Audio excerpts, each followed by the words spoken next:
when you look around the world, and I know that your heart encompasses the world, when you look around today, whether it's the United States or any other place, what now is the most crucial, pressing, urgent issue in your experience that you feel we as humankind need to address?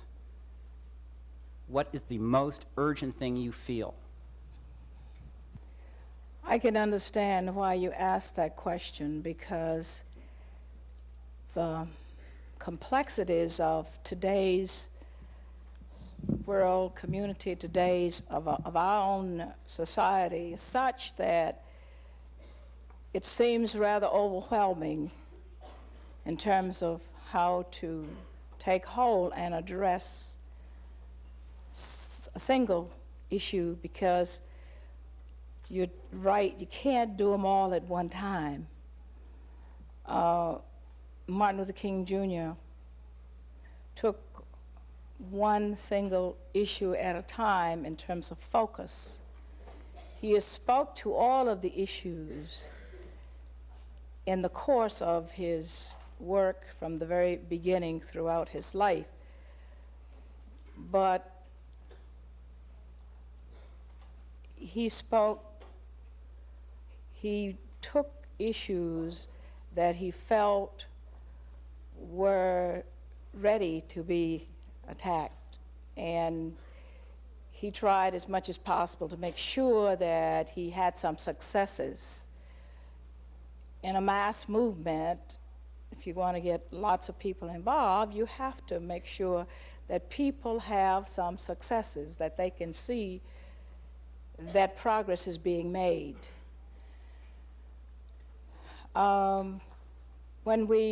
Just to give you an example, and then I'll try to answer the question.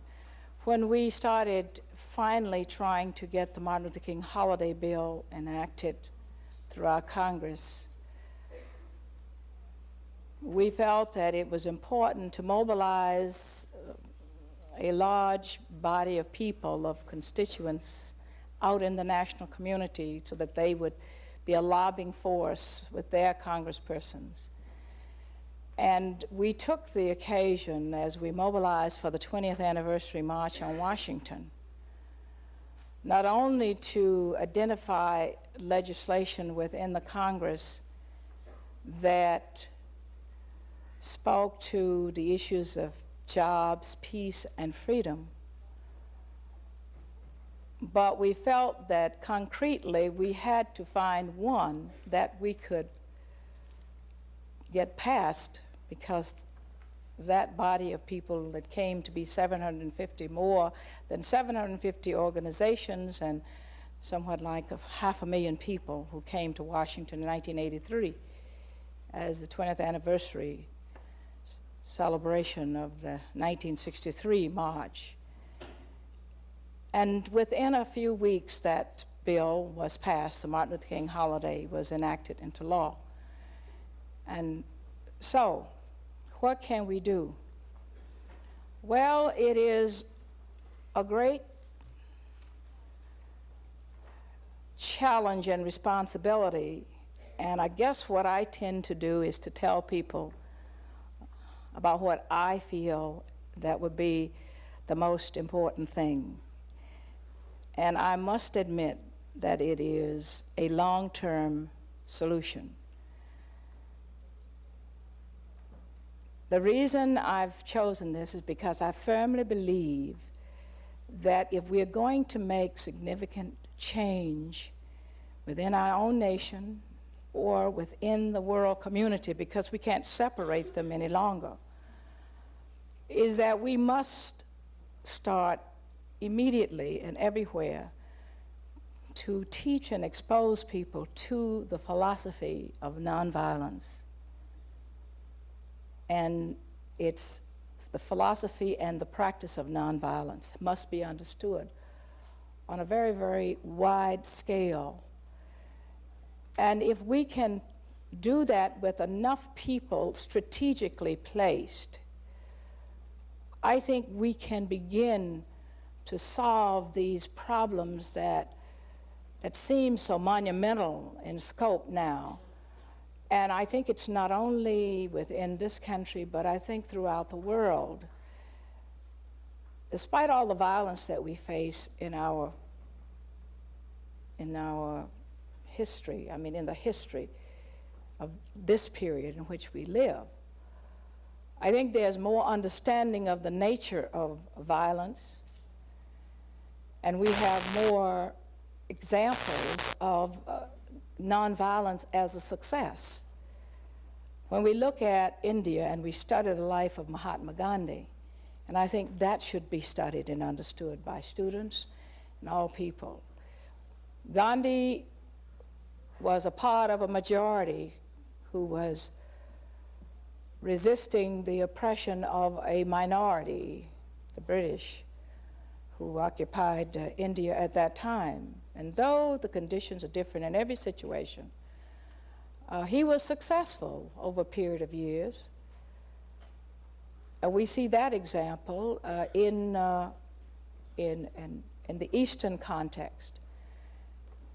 And of course, here in America, in a very highly materialistic culture, we have the example of Martin Luther King Jr. with the Civil Rights Movement and that leadership where we were a minority, which was a much more difficult task, and where we were not trying to drive out anybody and to take over the leadership. We just wanted to share the power and the responsibility. And I think we can document the successes that have been made through that leadership. The problem with us is that somehow we didn't understand, and perhaps maybe as a part of that period, I have to be one of the worst persons who take responsibility, and yet I can say I did it my way. I tried to do what I could to at least to help people understand the relevance of nonviolence, because after Martin's death, everybody had given up on nonviolence. But we continued to talk about it and to develop a center to train people for future generations to deal with the complex problems that humankind will be facing in the future. We started at the preschool level, not just with the elementary schools. Just yesterday, I participated in a conference in Washington, which was held at the Department of Education, and the Secretary of Education gave the leading address, in which we are talking about a curriculum for the school system, the public school system, on Martin Luther King Jr. and why Martin Luther King Jr. should be taught in the schools. I don't see how you can accomplish very much unless you understand how to go about doing it. And that's why I struggle every day to keep the center going and to keep the message of Martin Luther King Jr. alive, because in this period of our history, and perhaps for the next 50 years, I don't think that we'll have a better example. Maybe another 100 years, who knows?